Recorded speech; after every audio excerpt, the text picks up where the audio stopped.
السلام علیکم ورحمۃ اللہ وبرکاتہ۔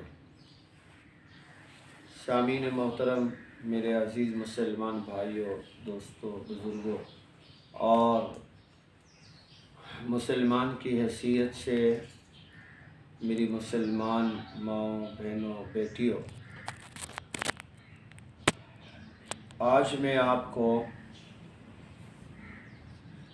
ان 5 انعامات کا ذکر سنانا چاہتا ہوں جو صرف اللہ نے اس امت محمدیہ کو خصوصی طور پر عطا فرمائے ہیں۔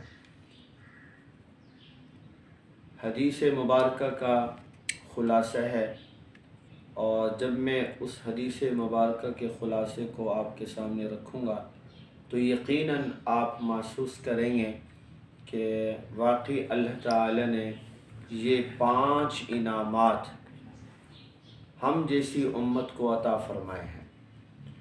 حضرت ابو ہریرہ رضی اللہ تعالی عنہ راوی ہیں، وہ فرماتے ہیں کہ جناب رسول اللہ صلی اللہ علیہ وسلم نے فرمایا، رمضان المبارک جیسے بابرکت مہینے کے متعلق میری امت کو خاص طور پر 5 چیزیں عطا فرمائی گئی۔ 5 چیزیں عطا فرمائی گئی ہیں جو پہلی امتوں کو عطا نہیں کی گئی۔ کون فرما رہے ہیں؟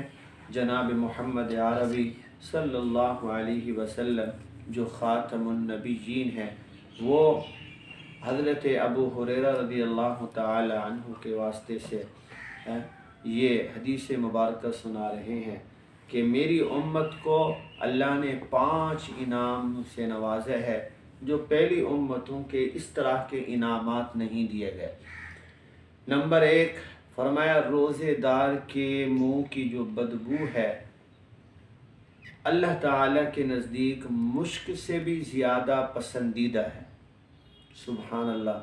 حالانکہ پہلی امتوں میں روزے فرض تھے، واللہ اعلم ہر امت میں کتنے روزے فرض تھے، ان کا طریقہ کیا تھا، تفصیل کا وقت نہیں ہے، لیکن روزہ تھا۔ اور یہ فضیلت ان امتوں کو حاصل نہیں ہے جو فضیلت آج میں اور آپ اس حدیث مبارکہ سے سن رہے ہیں کہ روزہ دار جب روزہ رکھتا ہے تو روزہ رکھنے کے بعد بھوک کی وجہ سے، معدے کی خرابی کی وجہ سے، مرد کا معدہ ہو یا عورت کا، مرد کا ہو یا عورت کا، اس معدے کی خرابی کی وجہ سے ایسی بدبو منہ سے نکلتی ہے کہ انسان بھی اس کے ساتھ بیٹھنے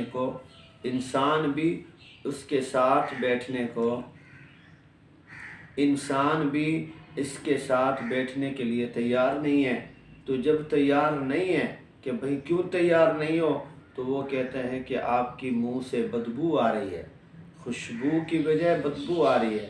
اب یہ بدبو کا آنا یہ فطرتاً ہے، بشری تقاضے ہیں، بھوک کی وجہ سے ہے، معدہ خراب ہو گیا ہے اس کی وجہ سے ہے، لیکن انسان تو اس کی بدبو کو برداشت نہیں کر سکتا بشری تقاضے کے مطابق، لیکن وہ خالق کائنات، وہ میرا اور آپ کا رب، وہ جس نے زمین و آسمان کو پیدا کیا، اللہ تبارک و تعالی کو اس روزے دار کی بدبو مشک سے بھی زیادہ پسندیدہ ہے۔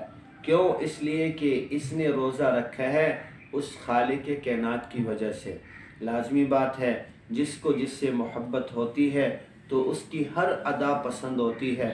تو پہلے نمبر پر فرمایا، روزے دار کے منہ کی بدبو اللہ کے نزدیک مشک سے بھی زیادہ پسندیدہ ہے۔ سبحان اللہ۔